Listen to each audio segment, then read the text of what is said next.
listening to Community Forum on KCCC 930 AM, sponsored by Eddy County, honoring God, country, and family, thriving with industry since 1889.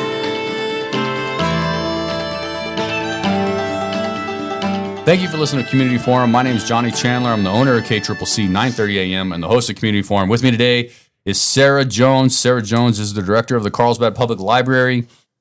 How are you doing, Sarah? I'm good. How are you? I was going to go into some diatribe about how I always have you on. You're one of our most famous guests and most popular guests, and somebody that is always there when we need a segment or something. And you always have such great things going on at the library that I'm not going to say it.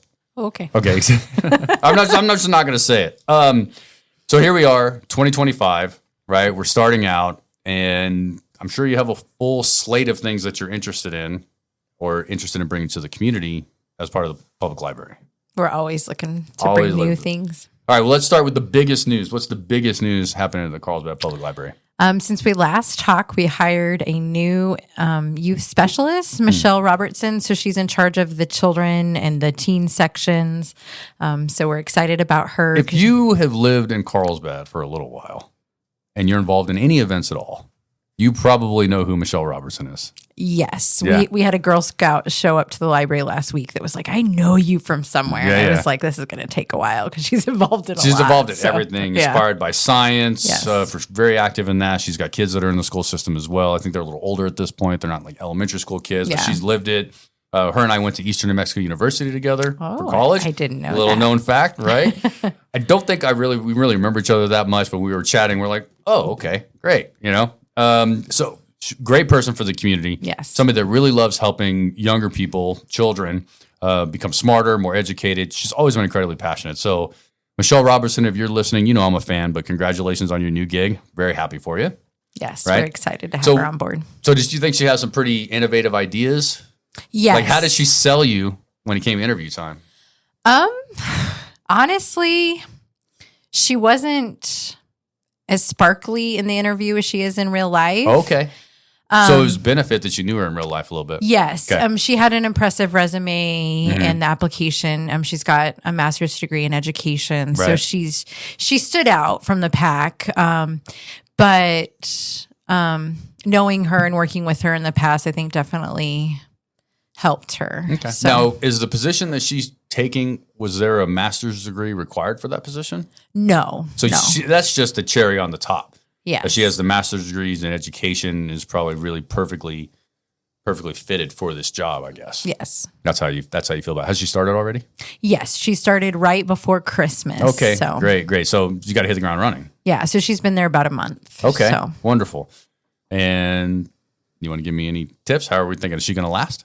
Oh, I hope so. I'm not going to let her leave. So. Well, the funny thing is, like, if you're listening, you don't know Michelle, that's fine. But I know Michelle, so that's a question that I would ask Michelle. I was like, are you going to last, Michelle? Right? You know what I Yeah. mean? So that's part of my personality. Yeah, well, in the library world, it's difficult, but no, she came in with ideas, and she's already started partnerships, and Great. even when she's not on the clock, she'll be. Well, the library has a really great partnership with Milton's, right, for the adult Yes. reading program, and Yes. you have received tremendous amount of accolades for that, Yes. statewide and nationally, which we'll remember. Michelle Robertson was part of that. Was she key It in was getting her that started? idea. Okay, Yeah, all that right. was So all she was her. already creating programming for the library before she was ever even working for the library. Yes. Of course, the Milton Summer Adult Reading is an adult oriented, Yes. and the books are cool and it's a lot of fun, right? And if you've ever heard an Irishman read adult comic or adult kids books, which sounds like an oxymoron, it's pretty funny. Yes, It's yes, the- Frankie's the- great. Yeah, the Irish accent is thick, Yes. right? Unique. It's not really expected, especially since his daughter Kat has no accent at all. Yes. Right. But Kat Davis, director of Carlsbad Main Street. Yes. For anybody that knows. So we are a small town that's very connected and people are all over the place. So Michelle, she brought that to you, Yes. the adult reading, and then you got to take all the credit for it. I gave her credit. Oh, okay. So All right. some of this national and some of the conferences we presented at, she was part of it. Okay, She went she to went with you all the Albuquerque. time. Her and Frankie both went to Albuquerque great. for Kansas. We did it online. Yeah. Right. Yeah. So, Great. yeah. So I think that to sum this up, the new children's director, Michelle Robertson, she's already doing a lot for the library. Yes. Already cares about the community. Natural fit. Yeah. Right. we appreciate the person that was there before her and all the hard work that they did. And we wish that person the best of luck in their next endeavors. Right? Yeah, she's seeking to get more education. So sure, right. Yeah. Absolutely. So good. So glad that Michelle was able to get on board. I think it's pretty exciting.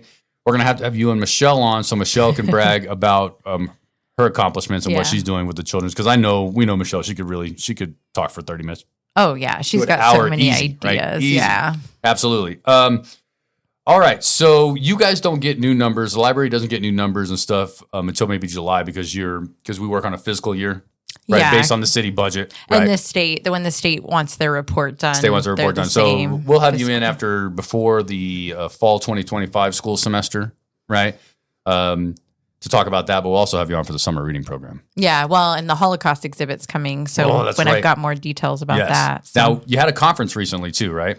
Yes. Okay. We did talk about that briefly, but go ahead and recap that library conference for us, how it went, what the name of it was, so we can talk about what Carlsbad got to host recently. Yeah, the New Mexico Library Association, for the first time in, I want to say 10 years, had left Albuquerque, and they came down here, and we had... I can't remember the exact numbers. I want to say like 150 librarians and vendors that came into town, and they used the Pecos River Valley Convention Center, and I don't know how many comments I heard about, Carlsbad's really beautiful when you get off the highway. Yeah, right. The river, the parks, it's great. Yes. And they were amazed that the river actually had water in it. I know, right? That's because you're from Albuquerque. Half the year, the river doesn't have water. Right. And there were some people that were like, we have the Pecos River, but it doesn't have water. That's right. Yeah. So they were impressed with the facilities and the city, because the city really stepped up and worked with them to make sure it happened. We spent at least $10,000 on conference food just on local vendors. Great. Because I tried to hire vendors that were local and not chain. Sure. So we kept the money. And shout out some of the local companies that you used. KMP Catering were fantastic. The Shade provided alcohol. Those librarians, man, you know that was a crazy night. Yeah, you should have heard the drink they ordered. Do you want to share that? Oh, I don't even think I remember. There's probably nobody under 21 listening to the AM radio station, so I think we'll be okay. Well, I think it was called the piece of ass. So the joke was that librarians came to Carlsbad and they got a piece of ass. Okay. All right. That is appropriate to say on AM radio as well, so don't worry. I don't have to bleep that out. So that's good. That's an appropriate word. Okay, so the Shade did the alcohol. Aquino's Deli. Anomaly did some of the food. Yeah, there's actually some really great places here in Carlsbad now. Besides the classics that have been floating around, Aquino's is really nice, and Anomaly's a pretty good sandwich spot too, or salads. It's just like there's some decent options here. Yeah, and they did a silent auction to raise funds, so lots of community members step up. Ronnie Barnhart donated something. Balzano's did. Thank you, Johnny. Yes, you're welcome. It was a beautiful gift basket. The Artist Gallery, they donated some really cool pieces of art. Nice. Yeah. So it was really great for them to see how... It's, in my opinion, so I'm from Albuquerque, right? I lived there for so long. In my opinion, it's nice for people to come down from Albuquerque, and we've had friends come down. My family came down. It's nice to bring people down here to let them know that the culture of Carlsbad isn't what they stereotypically think in northern New Mexico, right? Yeah. They think desert, backwoods, everybody's got an oil rig in their backyard, right? That's what they think. I'm just telling you what they think. Everybody's listening. This is what they think. I lived there for 20 years, right? And so the idea is this is what they think. But when they come down here, this is not what it is at all. Now, they think the oil rigs, once you hit Artesian South on the main road, is shocking for people that hadn't seen that before. Because they're just surprised by how many there is, really is what that is. And the flaring, nobody's a real fan of flaring, no matter what, right? Let's not pretend that that's a great thing. But the idea is that when they get to the community, they then understand that, like, wait a minute, they really care about each other. This community is really involved. We got a lot of beautiful stuff. We got good culture. The best river in New Mexico, in our little dammed up river down there, you think? Yeah. And then they also don't understand that Carlsbad is a literal oasis, right? We're not just like an oasis because we built some roads and a building and it was nice. No, we literally have a spring-fed river here. The Pecos River goes underground and comes back up right in Carlsbad by the flume. It's not a fluke. It's not like, oh, look, we're an oasis. We are in a literal oasis. Yes, we're truly the Pearl of the Pecos. Yes, exactly. So. Yeah, look at that. Pearl of the Pecos, full circle, right? Pearl of the Pecos Arts and Culture District includes Halagueno Arts Park, which is in the front of the library. Yes. Dude, I'm like a local now for sure. Yeah. I was like, it took me a little while for Halagueno to stick in there. I digress. There's something I really wanted to bring up to you, and I will bring it up, but I want you to, maybe you can, is there any other, what other things of the library do we need to know about, right? Now, let me talk about the Bob Scholl room for a second. Okay. That new room that you put in, that was in honor of a great individual from Carlsbad, the former host of this radio show before I was able to purchase it. I wish he was still around when I bought it because I'd love for him to continue the legacy. Yeah. I never wanted that to not happen, but it just wasn't in the cards, right? Yeah. So the room is really beautiful. Do you want to tell us what the room is again, the purpose of it? It's done. It's ready. It's a community meeting space, kind of embodying who Bob Scholl was and the legacy he left for our community. It seats, I think, according to the fire marshal, 20 people max. Really, that's probably more than it comfortably sits. Yeah, I've been in there before. Yeah. But if you were having a team meeting of like 10 to 15, a little team building workshop, or a brainstorming session or something with your team, that'd be a great place to go. Yeah, Lifehouse used it on recently to do a mental health training for the community. Yeah, because you got the two really big monitors there. It's really great. It hooks up to any whatever internet video service you choose to use. You know, yeah, what I mean? the T-Mobile grant allowed us to put in major technology in there, and it's got a smart board too. Yeah. So SENMC is using it for an ESL class and using the smart board. Nice. So honestly, it's booked almost all the time, and we're having to turn people away. It's so popular. Wow. So you do the planning, you do the construction, the planning, the fundraising to build a 20-person room, right, for Bob Scholl meeting room. That's great. Now that it's been utilized to the nth degree and is an incredibly popular little meeting space, and you have no other community meeting spaces really in that building, right?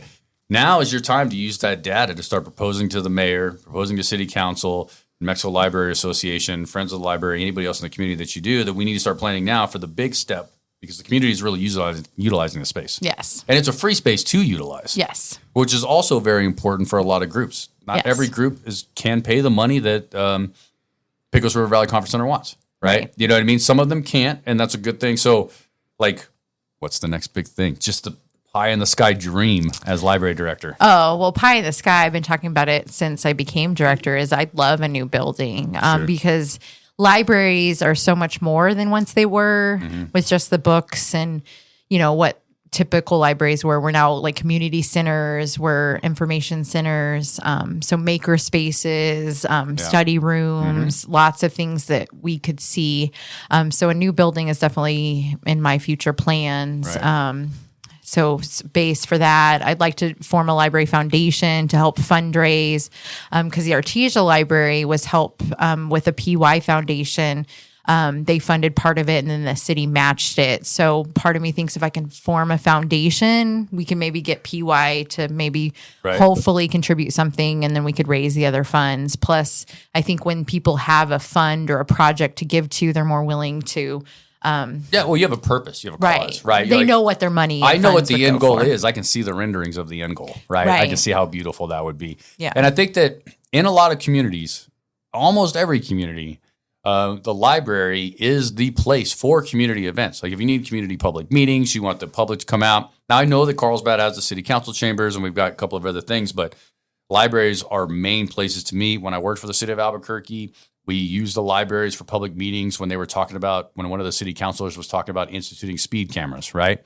Just something that Albuquerque needed because they drive horrible up there. But the idea is that, so we use the libraries in each district of the city to gather as much people from the public as we can. Yeah. Well, since Carlsbad is a city that really only needs one really nice library, right? Yeah. Obviously more than what you have now, right? 100% more than what you have now. I've been in the library. It is a nice, clean, well-kept building. Really, it's really nice. It's comfortable to be in there. Yeah. But it is old school. Yeah. You're cramming computer labs in there. You're making kid spaces. You're doing everything you can to bring all the latest things that libraries are supposed to be, right? You just have to do it on a super small scale at this point, right? And so I agree. I'm envious of Artesia's library. It's beautiful. Their building's beautiful. Obviously, they get the art in the middle and stuff. It's incredible. And I don't like to be a town that's envious of the neighboring town. You know what I mean? So I wish you luck on that. If there's any way that KCCC 930 AM can help support moving forward with the library, please let me know. I think you know as well as anybody since I've got here. I'm a huge library fan. Yeah. I love the libraries. I love your library, Carlsbad's library. I like the library here at Southeast New Mexico College. Friendly reminder to everybody, we're partnered with Southeast New Mexico College. We record on campus. We record oftentimes in the library. Yes. That's a great facility that they're expanding. I mean, so our community has two really great libraries, to be honest. 'Cause I've met library directors of both, and we have a lot of options for both. I mean, like honestly, so we don't only have one library, we have two. And I want everybody to remember that the Southeast New Mexico College Library is open to the public. Yes. You will need to sign a little something when you're not a student. There's a little bit of limitations. But if you're worried about those limitations, where should you go instead?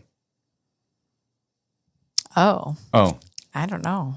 Maybe the Carlsbad Public Library? Oh, well, you should start with that. Oh, yeah. No. So that was a reverse trick question, right? Yeah. But so, I mean, my point is that we've got some great libraries here. I'd like to see something more done with that library as well. I'd like to see an expansion. Yeah. Tell me, when is the last time, how long has that library been in that building? Do you know? I mean, you're the one that's trying to get a new building. That's a good question. I'm not sure. Okay. I mean, it's got to be like that land. So some of the history that I recall, right? That land right there where the Holigonia Arts Park is and the museum and the library, right? That was decided by Mr. Eddy himself. Yes. Right. Charles B. Eddy Right. donated the land for the library and park. And the library and park. But the museum was something that came along The later. museum came along in the 40s when a council member advocated for it. So they cut the library in half in the 40s? Or just with the library or did they add on? They've expanded the Okay. library. I mean, that's hard to know. I am not several asking- different times. For the record, listeners, I am not asking for Sarah Jones to remember 1940 Carlsbad Library history. All right, just so you know. Yeah. So the library was originally created in 1897, but it wasn't in the current location. Right, so that land was donated by Mr. Eddy himself. Yes. Right, I just feel like... After the Women's Circle formed the first library. Oh, okay. Great. And they've changed locations several times. It was, I want to say, I don't know the exact date of when we moved to our current location. So it's interesting to try to capture that history as you lobby for a new building. And that's one thing the library board has talked about a lot of them. Some of them are like, well, do we want to change location because of the historic significance that this land was given to you? Well, there's been other things that have been ignored or torn down in this community that also had historical significance that some of us could look back on and think should have survived that didn't. You know what I mean? So it wouldn't be like the be all end all. And I've got multiple plans. I mean, because we could always expand out over the art park and maybe do like a second story, which would give us space for both the museum and the library. Right. And if we did that, we could do cool pulled glass on top of the art park to court the art. I don't know. You've really thought this through. Oh yeah. Do you have have you hand drawn some stuff like an architect yet? No, because I'm not the best artist, so it's all in my head. But yeah, I've got lots of plans, and I think the land's significant. Like, and it's a perfect location. I mean, we're right next to City Hall. I know, it is a pretty We're good close to location. the courthouse. Like, we're close to like a central hub. So the location is so an expansion incredible. could be something. But then if you did move the library, this is just thinking out loud, brainstorming, right? If the city decided to move the library to a new building or a new location, they could extend all of that to the museum, right? Museum, and then still keep the cultural significance at there with the Holigonia Arts Park, which is also like an outdoor museum itself, right? I mean, so there's a lot of connections there. There's a lot of ways you can make it work. So how can somebody become a member? So right now, the organization that the Carlsbad Public Library has is Friends of the Library, right? Yes. Okay. That's an organization that can raise money. They can buy things that you may not be able to buy. There's a lot of benefits to having Friends of the Library with you, right? Yes. So if somebody wants to be involved in Friends of the Library, how can they do that? They can email the friends. They can reach out to their Facebook page. They can stop by the library and sign up. There's no cost to be a member. They meet quarterly. They do volunteer stuff for us. So yeah, they're always looking for, and everyone wants the book sale, but very few people want to participate in it. Right. Well, everybody wants it, but nobody wants to carry all the books to it. Yes. Yeah. And the Friends group is a very small group. A lot of them are getting older by the moment. Well, let's not. So if you want to join the Friends of the Library, please do. Right? Yes. But what I'm going to mention out loud, I don't want to promise going to happen, but I don't see a reason why you can't team up with Southeast New Mexico College here, right? And maybe Samantha V at the library here as well, right? And we could hold potentially hold a books or a library book sale here on campus. Oh, okay. Right. Like if that Yeah. was something that we wanted to look into, we'd have a central location, a lot of people floating around. We got some younger people here. It could be a general community location. I mean, I just think that that's something maybe we should talk about and we'll brainstorm offline. Yeah. You know what I mean? So where we could see if this could be a good location where we can bring like a few more people to come in. And then, but more importantly, we have a lot of people in the building that might be able to help. Right. So maybe they don't have time to be members of the Friends of the Library with our busy lives and everything, which is not much of a commitment, but you know what I mean? Yeah. Legitimately concerned. Well, then if you're going to hold it here, we've got people here that'll pump it up and we're happy to be here and get more people on campus, talk about the college, just food for thought. Yeah. All right.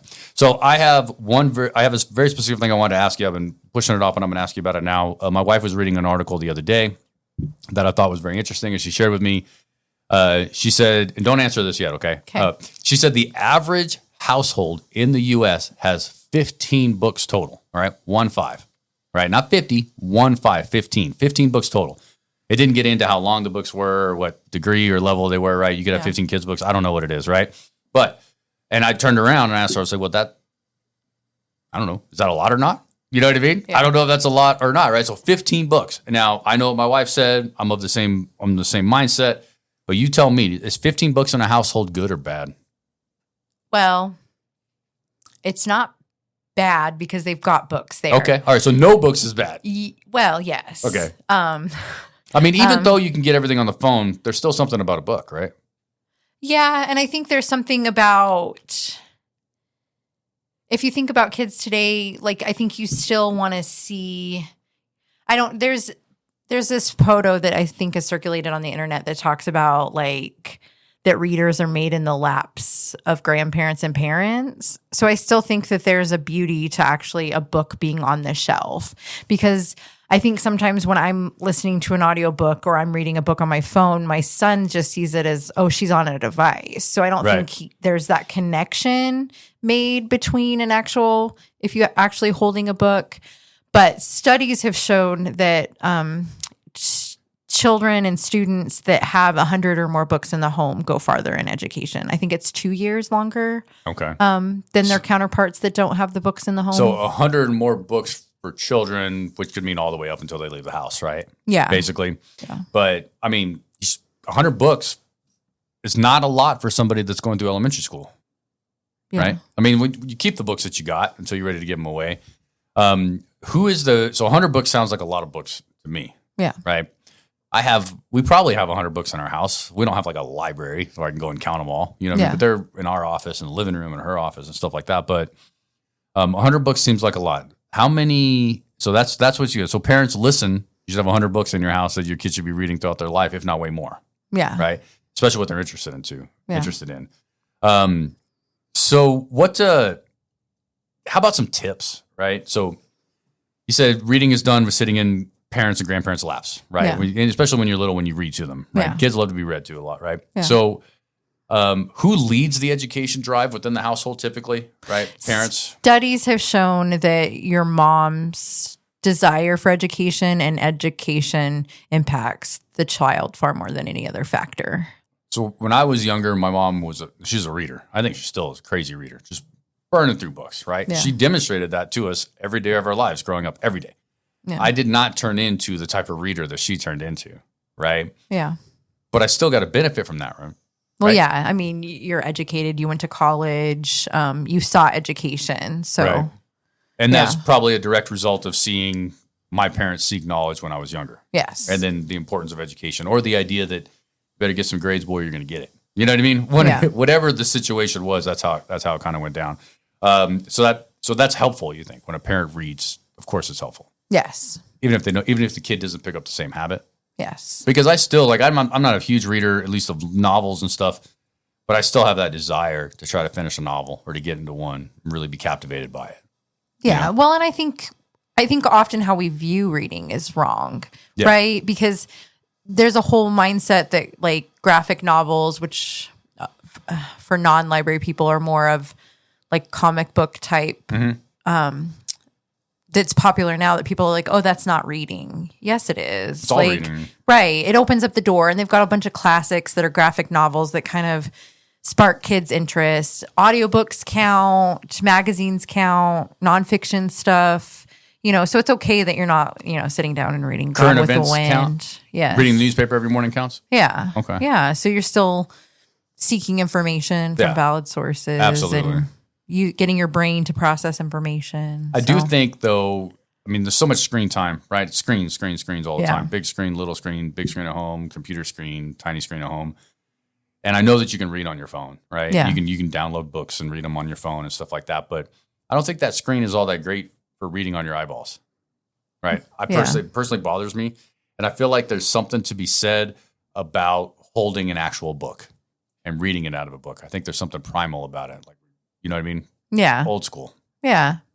But I think there's nothing wrong with the device, though, if you're actually Going to do it. Yeah. Because if that's the way that a kid's actually going to consume a book, it's better than them just playing a game Or not consuming a book at all. Yeah. Yeah. Or getting into trouble or, Yeah, I know. I get like those blue light glasses and stuff, and I'm just like, I just don't think I look cool wearing blue light glasses. And I need to look cool when I'm reading my phone by myself. Always. Sorry. Real off topic here. So you heard the advice from the library director about 100 books. How many books do you have in your home? I've never actually counted, and I thought about it when I saw that statistic, but I would say my son alone has far more than 100 books. Because honestly, we need more shelves because I'm like, where is this going to fit? Right. Now imagine if the library director's son wasn't a good reader. Well, he's struggled. Okay. So at one point I was really concerned. I feel like with his second grade teachers, we had conversations about, hey, third year's watershed year, like he's not at grade level.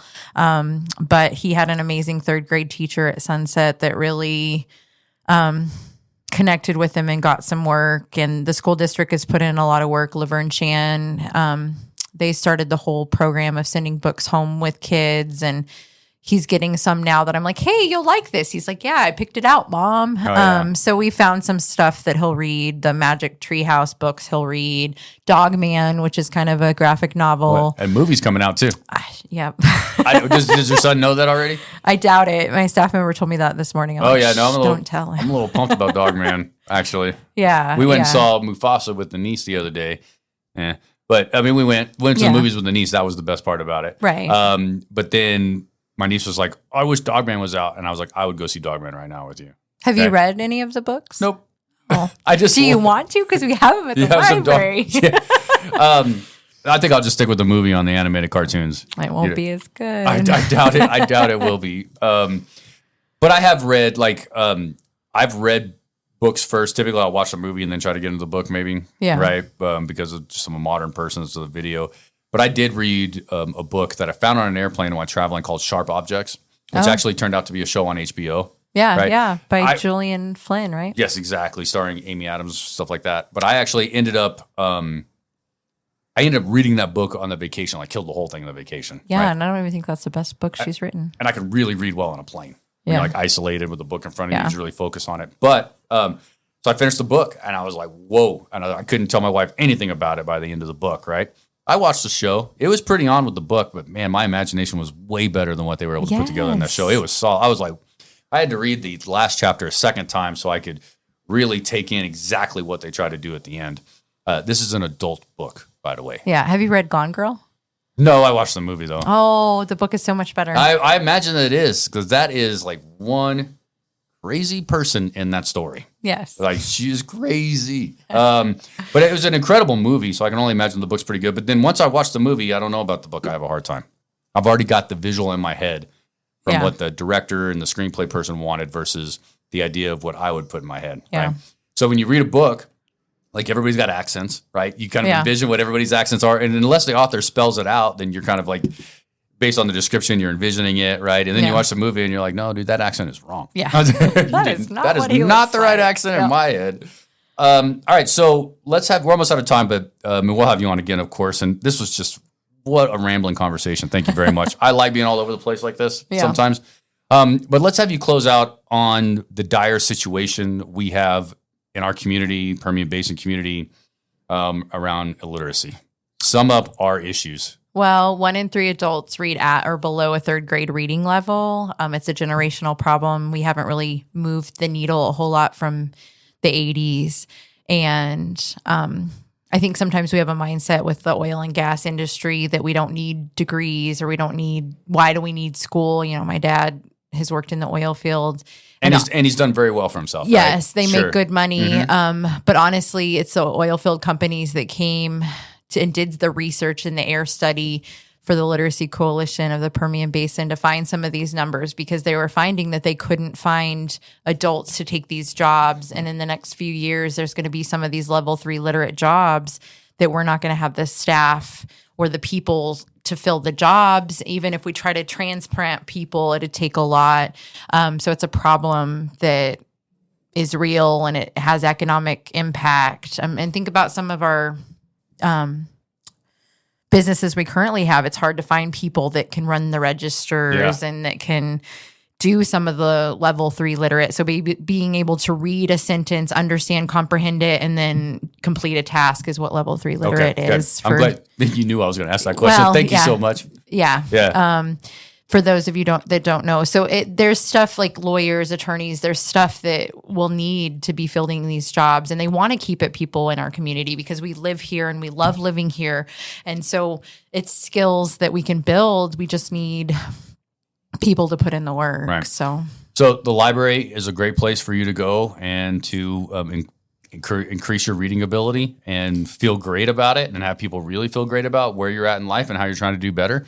Right? Yeah. Southeast New Mexico College is also a great place for you to come. Check out what we have. We've got programs that are not necessarily academically enrolled to try to help you upskill your life. Yeah. And I think it's not, if you're an adult and you're not that good of a reader, there's no way you're going somewhere feeling proud when it comes to trying to learn how to read. Well, and it's so important. I mean, you know, like to be a truck driver, to pass a CDL test, to take your medicines. Yeah. We recently got a grant and purchased 12 tablets that have literacy software on them. Good. So people can check it out and take it home. And just because, and we'll sum it up with this, just because for almost a generation, some school systems failed our students or failed our children, right? Doesn't mean that we shouldn't be helping them now. Well, and I think it's more than just that. I mean, yeah, it's a systemic problem. Right. So we failed them. Yes. Right. Somehow, yeah. As a country, we have failed individuals that became adults that couldn't read. Right. And Mississippi now beats us. They've got a better literacy rate than we do. They are charging ahead. They have jumped many, many, many points. Like New Mexico used to always be the place. Well, don't worry, Mississippi's worse, right? Right. For decades, it's no longer the case. No. Like not even close anymore. We are far and below the bottom of the barrel when it comes to literacy in this country. Well, and Eddie, like New Mexico ranks last, I think, in literacy, and we're below the state average. Below last. I mean, that is so we're worse than the worst. So, but I heard the governor was talking about literacy at the Capitol this week. It's a problem. Whatever solution anybody has, let's just try it, right? I mean, like, whatever. So thank you for summing up and ending this really happy random program on a really dire note, but I did ask for it. Yeah. So Sarah Jones, the director of the Carlsbad Public Library, never cease to amaze me. Great stuff happening at the library all the time. One of my favorite places in Carlsbad. Thanks very much for coming on. Well, thanks for having me. You're listening to Community Forum on KCCC 930 AM, sponsored by Eddy County, honoring God, country, and family, thriving with industry since 1889.